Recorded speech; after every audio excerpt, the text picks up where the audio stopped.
G'day guys, my name's Josh, you can call me JaWoodle, and welcome back to 7 days in the brand new 2.0 update, where we are back in my Woodle Park. This is my base building and testing world, and with the new update and all the new eye changes that have come in, I've been wanting to come in and test out a lot of things. We already know some of the new mechanics, but after this last one, after we tried to make just a regular old school AFK base, people were pointing out that some of the ways that the zombies were interacting with like the ledge here wasn't making it a true loot base. And you're all asking me how to make an AFK base. So that's what we're here to do. I still love this so much. I just completely accidentally built myself a little elephant friend, but I love it. He's even got like he's got a little feeding shop as well. It's where he gobbles up all the zombies. I'm not going to retrofit this one because that's part of the rules of this world. Once I build something, it has to stay there forever. That's how the park grows. But I will build something similar right about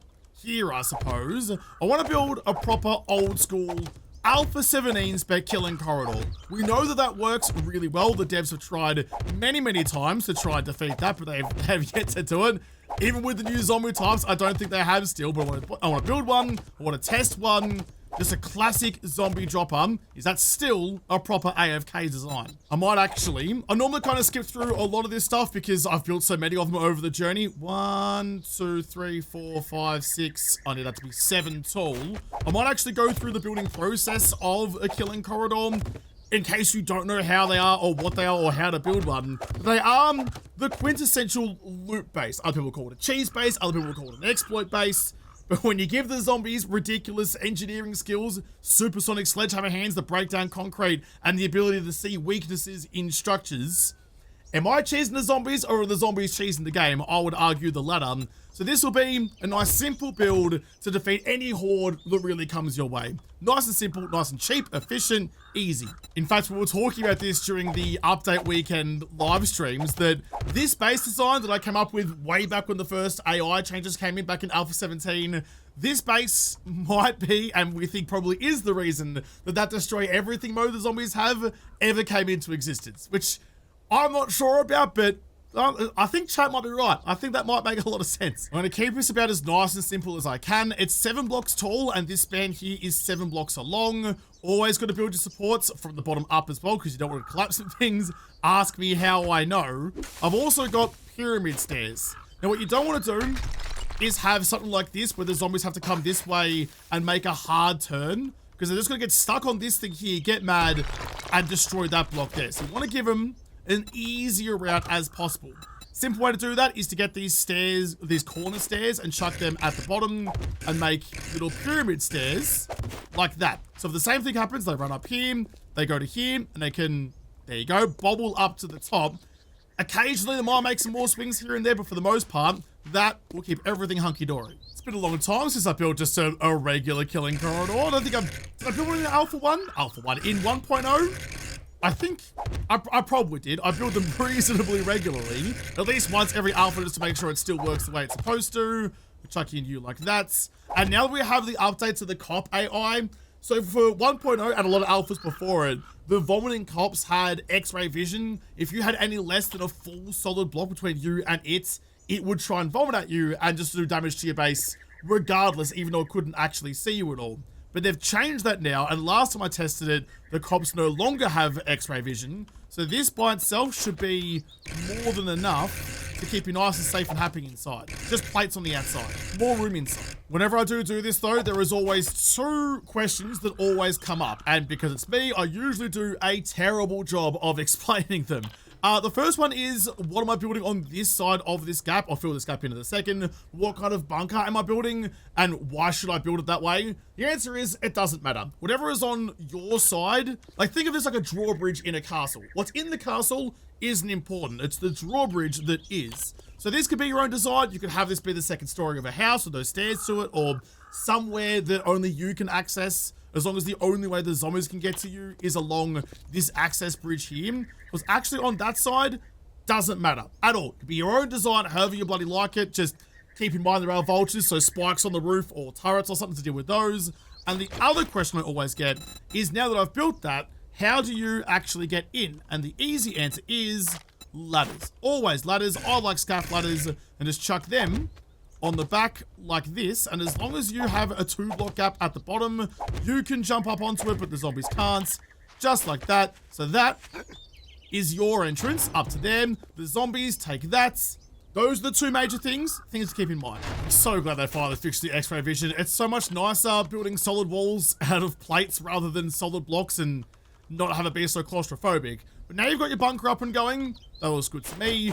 This is the critical bit. This is a zombie dropper. It's been a thing for a long time.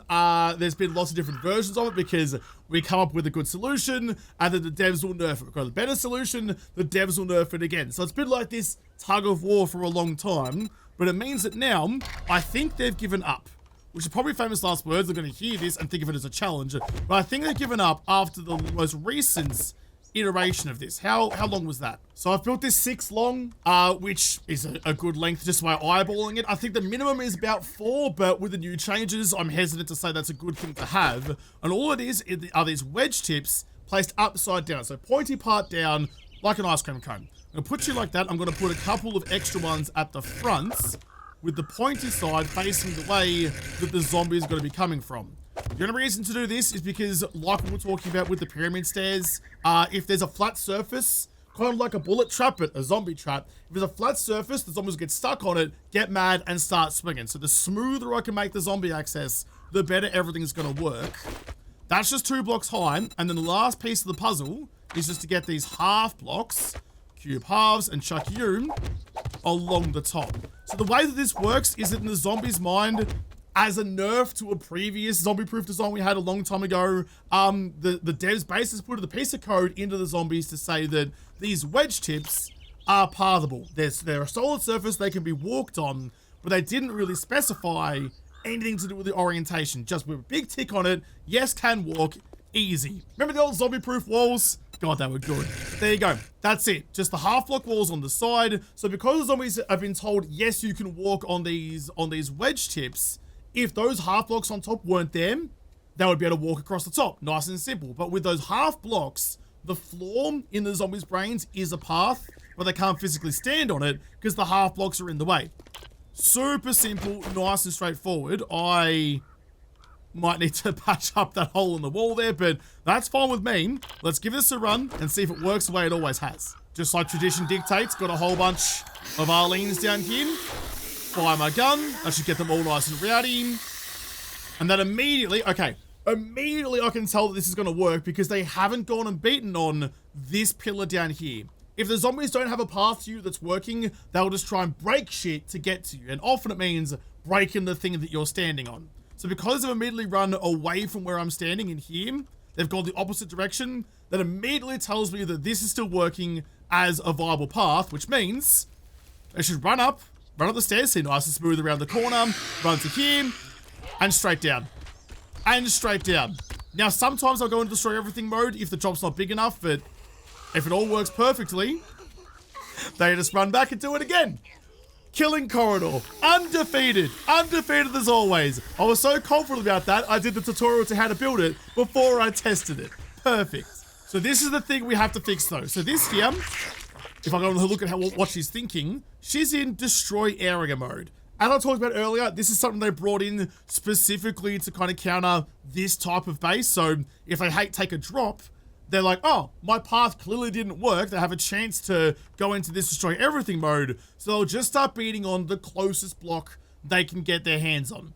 There are a range of solutions to this, but the easiest one is just to simply be further away. As we talked about with that base over there, the magic number used to be 11 or 12, like we'll talk about with this base over here. Always want to work with a factor of safety. If the magic number is, for this case, 25, 25.5 is now too far away. So you want to go a little bit under what the maximum capacity is. It used to be 11, I think 12. I used to build mine to like 16 or 15. And that's the distance away from where you're standing to where the zombies first make a touch on the ground. So with this one, they were clipping this block here, and that's only a couple blocks deep if I'm standing up in this cradle up here. But down the bottom of this pit, if they land down there, they're far enough away that the game overrules that destroy everything mode, so they won't start breaking shit. So instead, they'll just go run the loop again. So all I gotta do is dig a hole. So the killing corridor just by itself is already really good. If you want to like just fight the Horde, you can sit here, shoot them all day long. Nice easy headshots all the way through. They're running straight towards you, which makes actually hitting your shots so much simpler. But if you wanted to do this completely AFK, then you have to do something like this and build out a little bit further. Now, I've built just another bunker further along, same with the ladders on the back. Nothing really particularly complicated. This could just be a different part of the building. The only thing you have to make sure of, though, is from where most of the zombies land, which is kind of like halfway through this zombie dropper, to the closest point where you're going to be standing, if you're not paying attention, is going to be, what we've got here, I've got at least 15 blocks away. I think the magic number is 12, but I don't want to take the chance of a zombie getting some extra distance and landing a little bit further along, and that triggering their destroy everything mode. So as long as I'm standing all the way down here, no zombie, see, I'm putting my mouth on the line now, no zombie should get pissy. Spawned in a whole ocean of Arlenes, 25 of them to be exact, and they all should run the correct ways. Looks like one of them has gone the wrong way, like Manny the Mammoth. So go climb a yucca tree. All right, fine. All right, fine. They're all making some reasonably good efforts. You're up on top, which is, I should have put a roof on it. But the rest of them, if I just cookie under you and you, because the rest of them, now that I'm far enough away, shouldn't go into destroy everything mode. They're going back to the yucca tree. The AI is flawless in this game, but that should keep them all nice and good. Even the ones that are over here are still in, importantly, still in approach spot. They don't have that destroy area thing triggered on them. They just really like this yucca plant, apparently. Can I get rid of that for you? There you go. Does that make you happier? The rest of them are all still running. No one's destroying anything. We're fine. We're fine. All I need is a roof. So the reason those zombies got up on top of the base there was because they climbed up on the shoulders of the other zombies underneath them. Because it's a choke point, when the zombie gets to something in front, it'll try and jump on top. That includes blocks or other zombies. So nice is the solution. I'm just going to build this a little bit taller, first of all, just because why not? It'll also make the aesthetics look a bit nicer. So all the heights all match all the way along. Get the same for you and the same for you. And then on top of that, going to get these angled bars like you.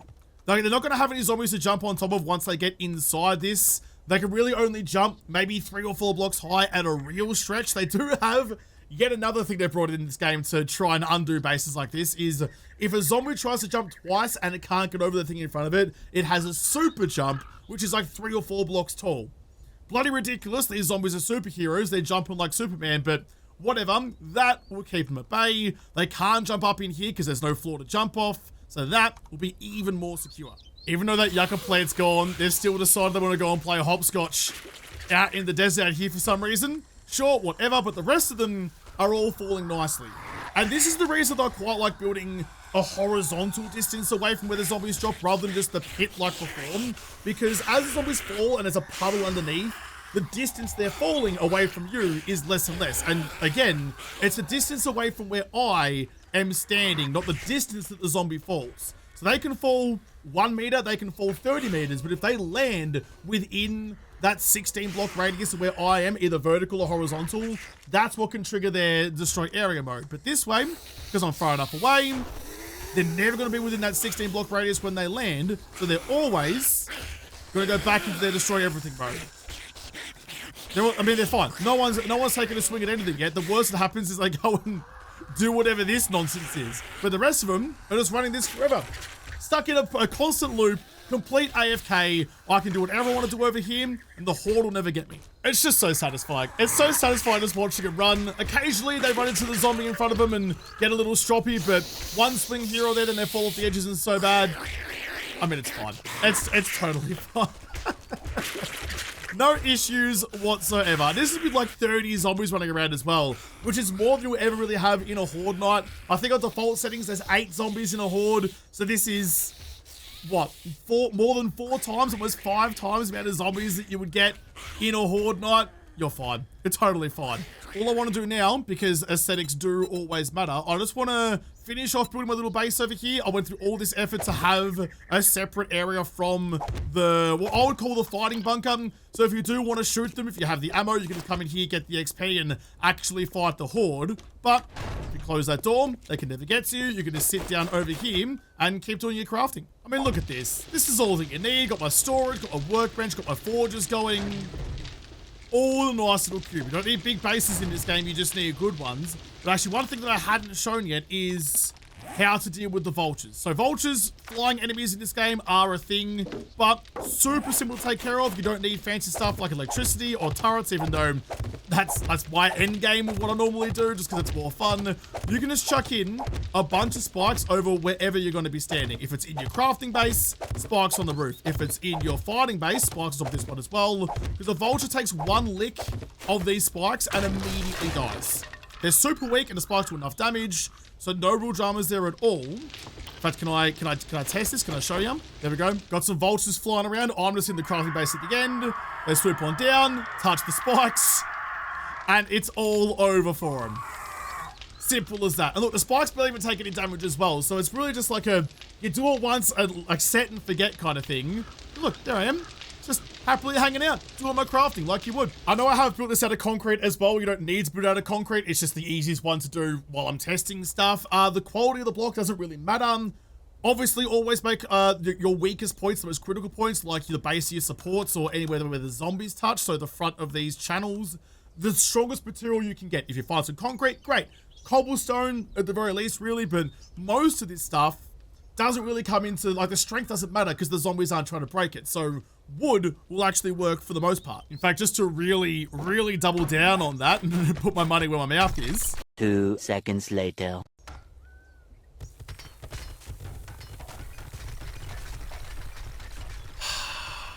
I didn't think of that. I didn't think of that. Wouldn't be a Woodle Park video without a dumb base collapse. Shit. Oh yeah, I'll just replace the concrete blocks with wood blocks. It'll be fine. Wasn't fine. I just undid all the structural integrity. I was holding everything up. I took away the supporting blocks without thinking it all the way through. That was dumb. That was my bad. The base is fine. I'm just an idiot. This is one of those do as I say, not as I do kind of things. You'd think I'd learn. It's been so long playing this game. You'd think I'd have figured it out by now. You tried to take a shortcut, Josh, you paid the price. Took me some time, a bit longer than I wanted it to, but I've rebuilt it all out of wood. It's a little different from before, but there's less room in here, but there's still spikes on the top. This is all still the same. All the pathing should still work the same. This is still concrete, but this part doesn't actually matter. This is where I'm going to be standing. But this is just to prove that even with the weakest blocks in the game, it's still going to work just fine because it's a pathing trick rather than a brute strength trick. So that should be good. Let's run a horde. I really like the aesthetic of the flame torches. Oh, there's some dogs going through straight away. They path the same as everything else does. The spiders, like everything has the same like zombie brain inside. They all think the same. They all run the same. But this should all be good. There's a vulture coming down. Straight at the spikes. Vulture's gone. You guys are still running the loop just as normal. And we're all good. There's a couple of like inadvertent bonks here and there and around the place. If I get a nail, we're gonna be able to see what kind of damage they're doing. If any, oh, like a sniffle. They've barely even wiped their nose on the block as they go through. But this is why, what I was talking about, where if you are gonna do your upgrades, you're gonna get your cobblestone and you just gotta do the parts that the zombies are most likely to touch. So these bits here, where they do get a little bit trapped up, and maybe the next block in as well. Those ones there. We'll do the same on the other side. You don't need to upgrade everything. You just need to upgrade the only places where they take a swing, which is there. There and only there. It's eight blocks to cobble. Come on, that's nothing. If I were you, I'd also upgrade these blocks down here underneath like the main pylon, or really any pylon that's touching the ground, just in case you do get an unlucky hit or something. Maybe the zombies might take a swing where you're not expecting them to. Just to really, just make sure of it, you know? For a couple bricks of cobblestone, it's not that much. It will save you so much heartache. But that's got to be all you need, really. This is like, what's my game stage at, actually? It's not particularly high. Game stage 55, I'm level 20. Not an unrealistic first Horde, but first Horde level materials as well. And it's super smooth, super easy. That's how you build a killing corridor. In 2.0 still works. So there are different versions of this. There are bigger and better versions of this. You can do upgrades in a lot of different ways to make it more efficient and more effective. Like widening that choke point where they are getting stuck up a little bit. There's a 4-block wide design that can kind of alleviate that, but it's a little bit more complex. For a simple, super simple, easy AFK base, this is what you want. This is the design. So yeah, you can just sit, you can happily sit in your crafting base at the end and do your crafting or whatever you want to do. You can sit there and have a cup of tea if you really want to and fight the Horde if you feel like it, or not fight the Horde if you feel like it. Just takes the pressure off that little bit. So you can enjoy this game as much as I do. I know some people just don't like the Hordes and that's a whole thing, but with this, you don't have to turn them off. You have the option there available to you if you really want it. But I'm going to leave this episode here. There will be like a short version of this build as a short at some point soon whenever I get around to making it. It's been a staple base for so long for a good reason. It's been the bane of the dev's existence for a good reason. Because I've been talking to you this whole time and nothing has been going wrong. Nothing has been happening this whole bloody time. Super simple, super easy. I'll have to come back and continue to build bases that probably piss the devs off in another episode because this episode is done. So thank you guys for watching. Most of all, thank you to the patrons of Patreon who made this episode possible. If you'd like to, make sure you hit the like button down below and subscribe to this channel. Follow me on whatever. And if I don't talk to you there first, I'll see you in the next episode. Have a good one.